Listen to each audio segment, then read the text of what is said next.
Y continuamos con más RTS Data Show y en este caso ya lo habíamos adelantado, que se vienen 2 fechas, quizás las últimas, no sabemos, de Los Piojos, que tuvieron un gran regreso épico a finales del año pasado, pasaron por Cosquín, por Quilmes, Rock, hicieron varias fechas, pasaron por Rosario, por Córdoba y ahora se vienen 2 funciones muy esperadas. La del sábado ya está agotada, queda la del domingo, por si estás por Buenos Aires o por si querés ir o por si no viste este regreso.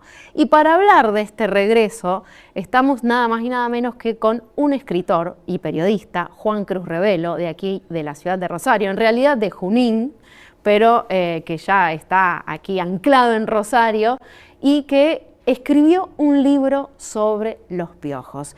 En su época en su primera etapa, Los Piojos en los 90, que ya tiene su segunda tirada, que está en las librerías de toda la provincia, lo podés conseguir, pero bueno, queremos hablar un poco en general sobre el regreso de los piojos y sobre este libro en particular. Bueno, muchas gracias por venir, Juan. No, gracias por invitarme. Me río porque dijiste primero escritor y después periodista. Sí. Todavía me cuesta, un poquito. Y bueno, es que, ya tenés 2 libros muy importantes. Y tengo 2 de ficción también. Y 2 de Pero ficción. generalmente me preguntan, y más la gente que me conoce como vos, ¿te consideras escritor? Y yo veo ahí medio dudo. Vos ya lo firmaste y de una así. Escritor. Mucho para preguntar, pero en principio sobre este regreso de los piojos, ¿qué podés decir? Ya han hecho varios recitales, una banda que marcó el rock en los 90, sobre eso justamente vos hablás. ¿Qué esperabas este regreso? No, de hecho cuando empecé a hacer el libro, fue segunda mitad del 2019, ni me lo imaginaba. Recién en el 2022, del verano del 2022, que hice la nota con Piti, guitarrista, miembro fundador, que fui a su casa, estuve todo un día así en su casa. Después de hacer la nota, me dijo, ¿querés que hagamos el Piojo Tour? Porque él vive todavía ahí. Bueno, dale, subimos a su camioneta y me llevó por los lugares donde arrancaron. Qué o la lindo. escuela primaria, la Plaza del Aviador, el Club Afal, que eran los primeros lugares donde se presentaron, y Ciro vive ahí, en Ciudad Jardín. Entonces fue muy gracioso porque en un momento estábamos con gente vinculada a él y a la franela, ¿viste? Sí. La franela, y dice, che, y si mirá si me lo cruzo ahora, hace un montón que no se hablaban ni se Claro, veían. en ese momento no se hablaban, ¿cuándo fue? Este fue 2022, principio de 22. 2022 o fines del 2021, no me acuerdo bien exacto. Pero no se hablaban y no se hablaba de que se iban a juntar. Y él en un momento dice ese comentario, Ciro anda siempre por acá. Y yo le dije, bueno, te tenés que bajar y darle un abrazo. Y sí, la verdad que sí, tendría que hacer eso. Y ahí dije, esto a lo mejor en algún momento se da. Y a los 3 días tocaron en la plaza de Caseros, o la estación de trenes de Caseros, la que faltaba, que es la banda de Miki, bajista, La Chilinga, que es Dani Huira, y lo invitaron a él, a Piti. Claro, Y más, ahí, le dije ahí. otro acercamiento. Claro, ahí hablé con el editor y le dije, apuremos esto por las dudas. Pero no me lo imaginaba. Al principio no, después sí. Y seguramente fuiste a varios de los recitales, los Sí. viste. Fui a 2 de La Plata, fui al de Cosquín, fui al de acá, y otros vi por Flow también. ¿Y qué te parecieron? ¿Qué te pareció sobre todo el contacto con la gente, la repercusión que tuvo? Yo pensé que iba a ser una bomba a la vuelta, y que todo el mundo iba a hablar de los piojos, pero no me imaginé que iba a ser para tanto. Creo que hasta ellos mismos deben estar sorprendidos de lo que ocurrió. Por otro lado, me sorprende para bien lo gratificante de que es para la gente esta nueva formación, después de la polémica de si Miki iba a estar o no, y bueno, lamentablemente que no está con Pinky porque falleció, uno de los guitarristas. Pero de todos modos me parece que hay mucha gente también que todavía pone la mirada en si son o no son los piojos, y para mí está errado esa mirada, por el hecho de que son estos piojos, son los piojos de ahora. Claro. Y hay un montón de gente que no los vio nunca, que solo conocía la marca y un clásico del rock argentino, y que para toda esa gente estos van a ser los piojos. O sea, dentro de 20 años, cuando hablen de los piojos, la formación de los piojos que ellos vieron, y con la que se formaron, es esta, la de ahora. Entonces me parece que esa es la lectura menos nostálgica, pero más acertada para ver este regreso, este reencuentro de los piojos, ¿no? Claro. Entender que estos son los piojos ahora. Claro, la versión actual. Y que sí, eso y sí. las nuevas generaciones, bueno, capaz que tenían alguna representación por parte de los padres, por parte de amigos, familiares, pero ahora se encontraron con esta. Sí, o las canciones, nunca Sí. dejaron de sonar porque son un clásico.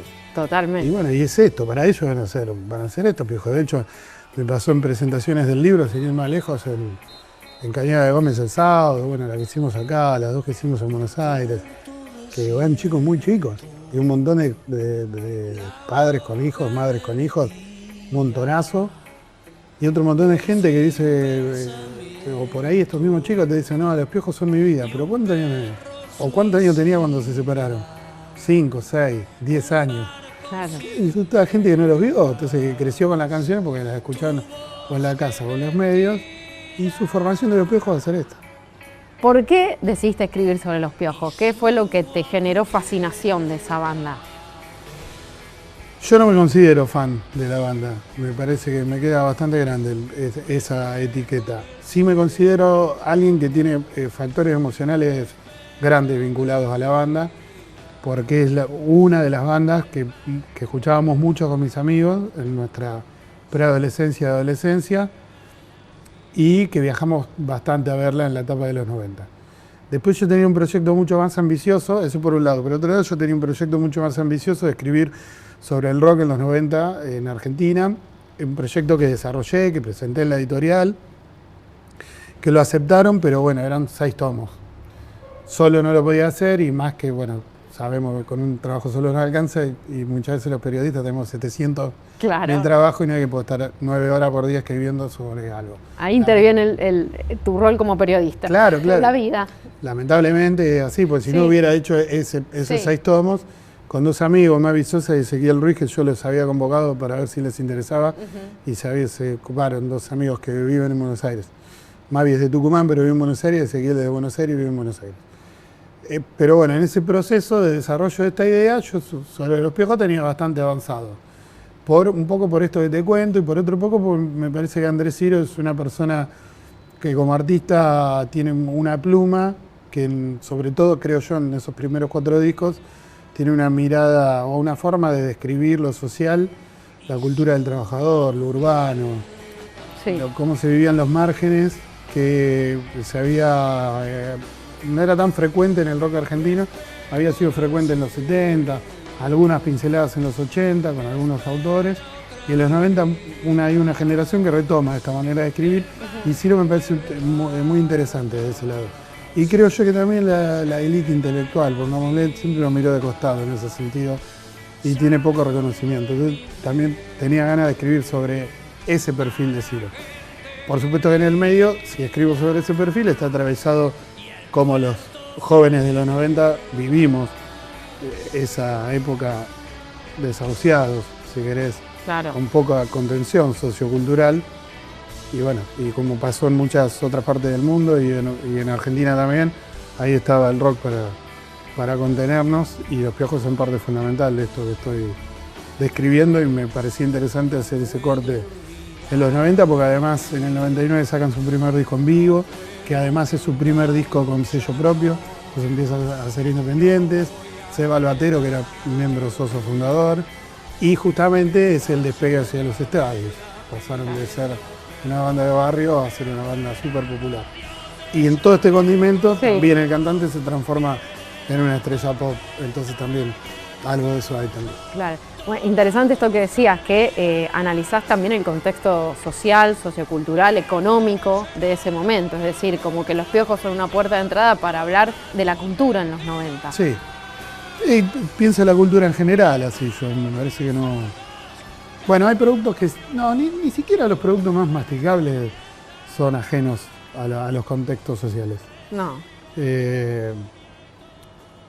No podría haber hecho este libro o los otros que he escrito sin describir el contexto sociocultural. También se habla mucho de los conceptos de identidad, de identificación, que es lo que genera que una persona o un grupo de personas o una generación entera se identifique con una banda. ¿Por qué una banda genera una identidad tan fuerte en el público? Eso está también bastante desarrollado.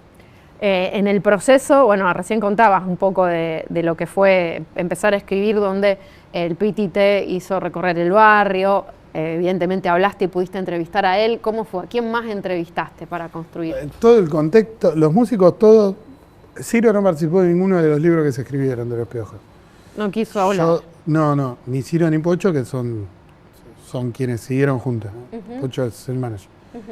Pero sí están al tanto del libro y fueron muy amables en en desearme buena suerte. Bueno, o sea, tuviste contacto y te... Sí, está todo bien.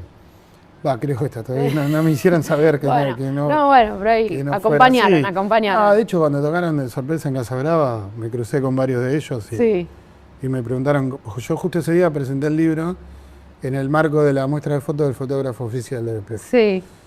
En Refi, acá en Rosario. Y ellos estaban re al tanto, porque de hecho me preguntaron cómo me había ido, ¿no? Está todo bien. Y después, bueno, todo el resto, hablaron todos, pero también hay muchas entrevistas de todo el universo Piojo, quienes hicieron todos los artes de tapa, las escenografías, las entradas, productores. Yo, si no hablaba con Alfredo Tot, que es productor, el libro posiblemente no lo hubiera hecho. Para mí era clave hablar con él, muy clave. Porque aparte no hay material de archivo de él hablando de Los Piojos. Del resto, si no me hablaba ninguno, también lo podía hacer, porque hay mucho archivo. Para lo que yo quería contar, podría haberlo hecho. Siempre mejor hablar, ¿no? Pero de Todd no, y yo con Todd quería hablar sí o sí. Y después nada, sonidistas, primeros prensas, periodistas de la época, amigos de la época, todo el contexto de lo que te puede ayudar a entender el desarrollo de una banda por más de 10 años, eso está. Todo un proceso para escribir ese libro, o sea, tenés material no solo el de archivos, sino también entrevistas, me imagino que después a la hora de delimitar... No, de hecho, menos Ciro, el resto son todas entrevistas exclusivas para este material. Bien. ¿Qué pensás? Bueno, me contabas sobre este regreso. Ciro está, con material de archivo. Con material de archivo, sí. Sobre este regreso, claro, lo que al principio pensábamos, una fecha, pero las primeras fechas las agotaron, después siguieron, se presentaron en festivales, ahora pareciera ser la última de las fechas, por eso te pregunto a vos, según tu intuición, ¿hay más Los Piojos en vivo? Ciro dijo que no iba a ser, no iban a tener que esperar tanto a que se vuelvan a juntar, y yo con lo que sí me la jugaba es que iban a grabar. Y bueno, ahora sacaron este fin de semana un video promocionando o contando sobre estos Rivers. Y dicen que Ciro llevó una canción y que van a ver si llegan a tocarla, que obviamente yo calculo que la van a tocar. O sea que, bueno, eso sería interesantísimo porque es ver cómo ellos, ya habiendo pasado tantos años, vuelven a escribir. ¿Y qué escriben? También esto que te comentaba al principio, Los Piojos hoy son de esta formación. Por eso yo intuía que iban a grabar, para dejar esta nueva formación anclada también a nuevo material, ¿no? ¿Cómo, para ir cerrando, cómo definirías la primera etapa de Los Piojos? Esto de cuando todavía tocaban en los estadios de los barrios, de sus barrios, ahí, la parte del germen, la emergencia de Los Piojos ahí. Sí, pero no me habían hecho esa pregunta. Clave, lo primero que se me viene a la cabeza que es clave. Creo que para entender a Los Piojos masivos, sí o sí tenés que pasar por los 4 primeros discos. Está el germen de la construcción colectiva musical, una banda testigo de época también, me parece, una banda que tranquilamente puede documentar la década del 90 en Argentina, con esos 4 primeros discos. Y una banda muy trabajadora. Todos los testimonios de todas las personas vinculadas a ellos, y no vinculadas también, de periodistas, amigos, todos hablan de una banda muy trabajadora que siempre tuvo en claro que para lograr lo que lograron hasta el día de hoy, había que trabajar y tomarse las cosas muy en serio. Bueno, muchísimas gracias por estar acá, Juan Cruz. No, gracias a ustedes. Los invitamos. Hay que mostrar el libro. Sí, vamos a mostrar el libro, fundamental. Los piojos en los 90, aquí estamos. Del barrio a los estadios, también un arte de tapa hermoso, la verdad. Juan Fuji lo dice. Juan Fuji. Lo buscan en Instagram como Juan Fuji con acento, con tilde y acento light. Bueno, lo buscamos, los colores también hermosos. Bueno, invitamos a todos a leerlos, como comenté al principio, está en las distintas librerías de toda la provincia de Santa Fe, tanto en las más conocidas como también en las librerías de nicho, en las más chicas. Lo podés encontrar, lo podés pedir online. Sí, por supuesto. A Gourmet Musical. Gourmet Musical, que es la editorial, o en Mercado Libre. Así que bueno, una invitación a conocer una etapa de una banda icónica de los 90 y también de los argentinos, de la cultura del rock y de la cultura popular. Así que de la mano de este escritor y periodista juninense, un placer que hayas venido aquí y seguimos con más RTS Data.